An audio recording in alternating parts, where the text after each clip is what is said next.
Telugu Desam party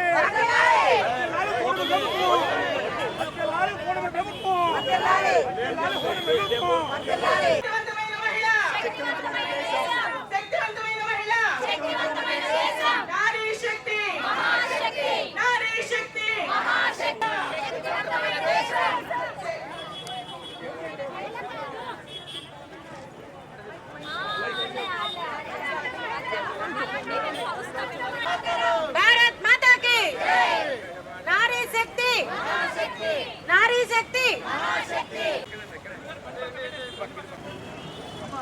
किशोर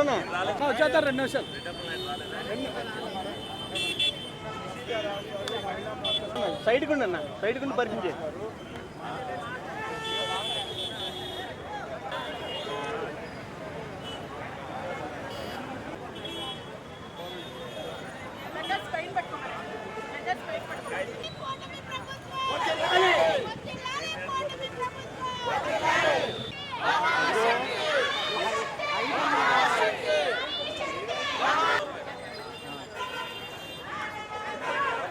नाडना slogan Shivna नारी शक्ति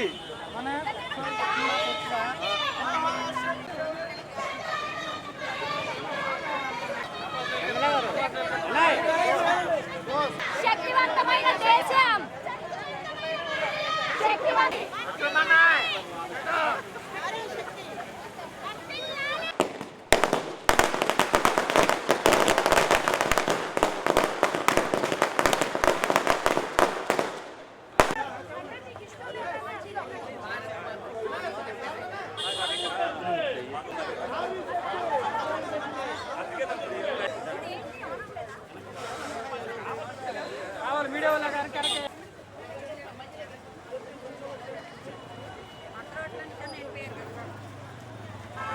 शक्ति नारी शक्ति नारी शक्ति महाशक्ति महाशक्ति महाशक्ति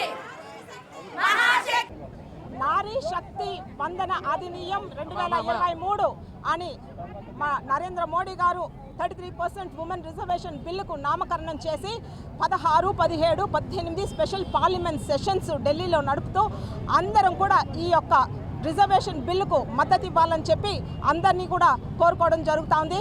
అయితే కొందరు ఈ యొక్క మన మహిళలను అణగతొక్కాలనేటువంటి ఒక దుర్బుద్ధితో ఒక ఆలోచనతో వాళ్లకు మింగుడు పడక ఈ యొక్క బిల్లును వాళ్ళు మద్దతు ఇవ్వడం జరగడం లేదు.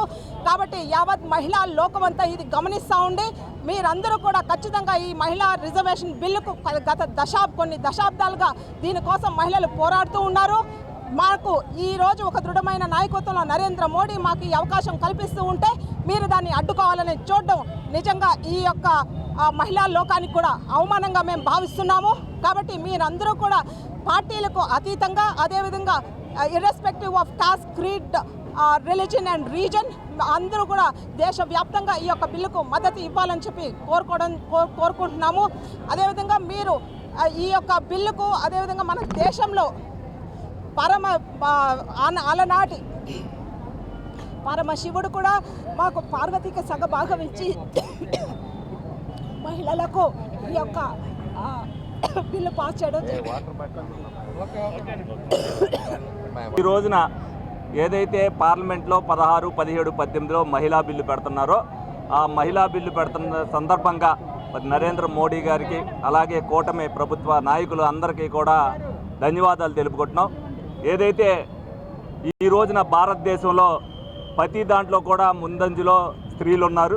రాజ్యాంగబద్ధంగా కూడా వాళ్ళకి పదవులు రావాలి అంటే 33% రిజర్వేషన్ రావాలని ఆనాడే 1996లో మరి బిల్లు ప్రవేశపెట్టినప్పటికీ కూడా అప్పుడు 40 మంది మహిళలే ఉండటం వల్ల ఆ రోజున ఆమోదం చెందలేదు. కానీ ఆ రోజునే ఏదైతే ఆ రోజున ఆమోద ముద్ర పడటానికి ఏదైతే వరి బీజం నాడారో ఈ రోజున అది శక్తివంతమైన మహిళా బిల్లుగా ఈరోజు రేపు ఎల్లుండిలో పాస్ అవుతున్నందుకు మేమందరికీ కూడా ధన్యవాదాలు తెలుపుతున్నాం. ఎవరైతే ఈ బిల్లుకి మద్దతు ఇవ్వలేదో పార్టీలు అవ్వచ్చు, ఎంపీలు అవ్వచ్చు చరిత్రహీనులుగా మిగిలిపోతారు. ఎందుకంటే ఈ రోజున ఉద్యోగాలు చూస్తున్నప్పటికీ కూడా ఏదైతే ఇండస్ట్రీలు పెడుతున్నప్పటికీ కూడా ప్రతి దాంట్లో కూడా మహిళలు ముందంజలోనే ఉంటున్నారు. ఇది వరకు మహిళ వెనకాల పురుషుడు ఉండేవారు, అదే పురుషుడు వెనకాల మహిళ ఉండేవారు అంటారు. కానీ ఈ రోజున స్త్రీ వెనకాలే పురుషుడు ఉండే పరిస్థితి వచ్చింది. దానికి మేమందరం కూడా ఆమోదయోగ్యంగానే ఈ రోజున అందరం కూడా మహిళలందరూ కూడా ముందంజలో ఉండాలి. వాళ్ళకి సమన్వయం ఉంటుంది, సహనం ఉంటుంది, ఆలోచన ఉంటుంది.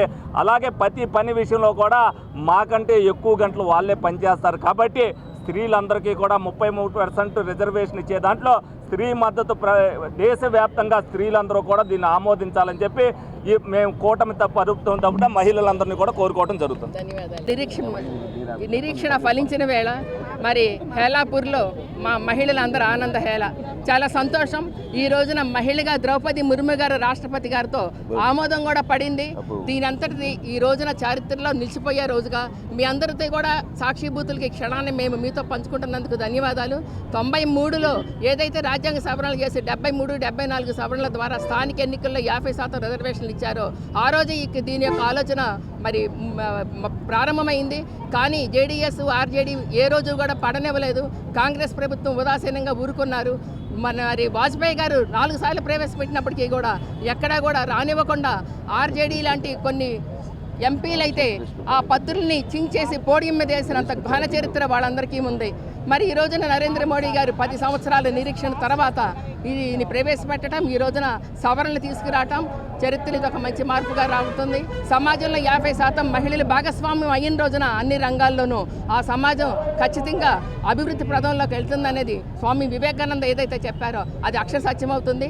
ఈ కార్యక్రమం అంతటికీ కూడా మరి నడుం బిగించినందుకు, శ్రీకారం చుట్టినందుకు నరేంద్ర మోడీ గారికి మహిళలందరి తరఫున కూడా మేము ధన్యవాదాలు చెప్తున్నాం. జై నరేంద్ర మోడీ.